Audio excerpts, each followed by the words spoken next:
Guys, samahan mo kami, nyo naman kami muli magluto kami ng aming hapunan. Napag-isipan namin ngayong gabi na yung ulamin daw namin ay simple lang na lutuin. Meatballs na may miswa with patula. Kaya una, hugas mo ng kamay, siyempre, at mag-mix-mix ng mga panlasa. Una, lagyan natin ng bawang. And then, sibuyas. Kunting asin kasi ayaw ko nang maalat. Napon natin konti. Tapos, magic.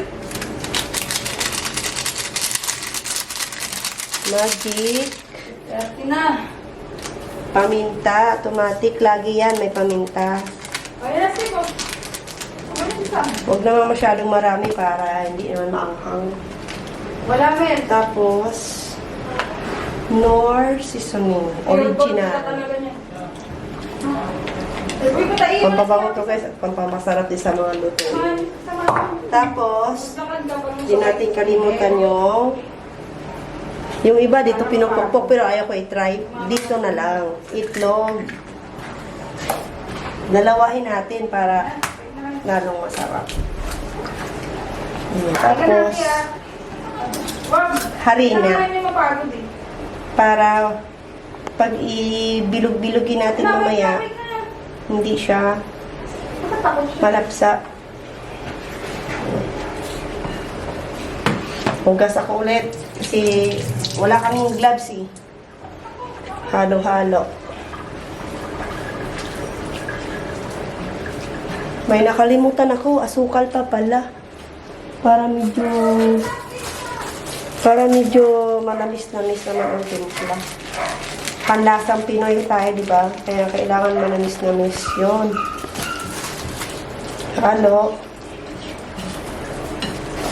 Hanggang sa mag-mix ng maayos para ano talaga yung lasa. Kung sa English, kumbaga, well combine, until well combine yung mga ingredients. Charot, naka-English tayo ah. Sige nga, try ko nga. Parang malapsa. Dagdagan ko ng cornstarch. Ibuhos ko na nga. Piprito na tayo guys. Tapos na kayo magbilog-bilog. Parang inday-inday to ah. Dahan-dahan. Matata-lausik.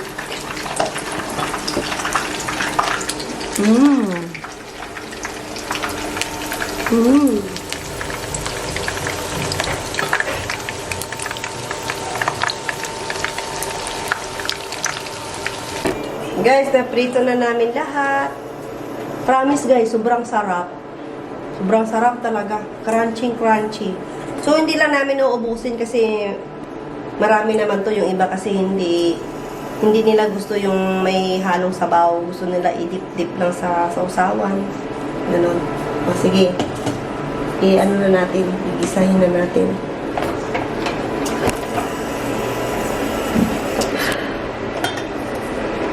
Bawang ulit.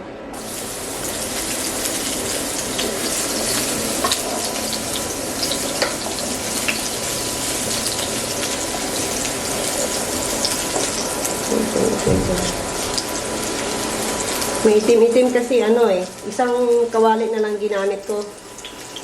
Tinanggal ko na lang yung mantikang sobra. Para isang hugasan na lang mamaya.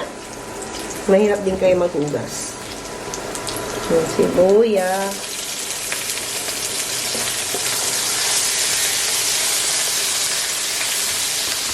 Beef pala guys yung karne namin kaya beef Knorr cubes ang ilagay ko para malasa ang sabaw. Lakasan natin apoy. Tapos, para mabilisan na ang pagkakulo, nagpakulo na ako ng tubig.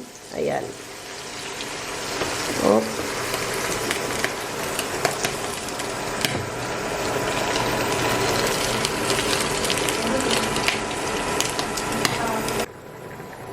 Sobrang kulo na siya, kaya malambot na yan. Luto na rin yung prito. Kaya lagyan na natin ng patola.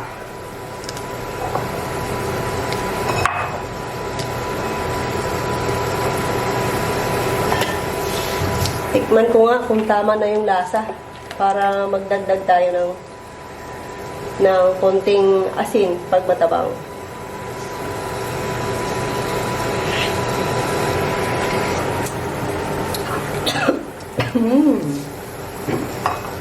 Medyo matabang.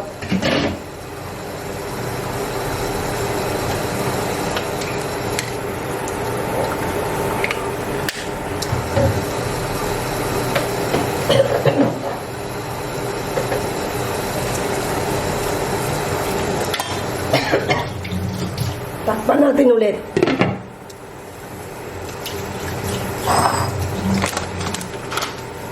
Tingnan natin kung luto na yung patola. After 2 minutes. Pero luto na yan. Next na natin yung miswa. Miswa na. Yun. Pampalapot. Tikman natin. Huling tikim. Yummy, yummy, yummy, yummy, me outside. Yummy, yummy,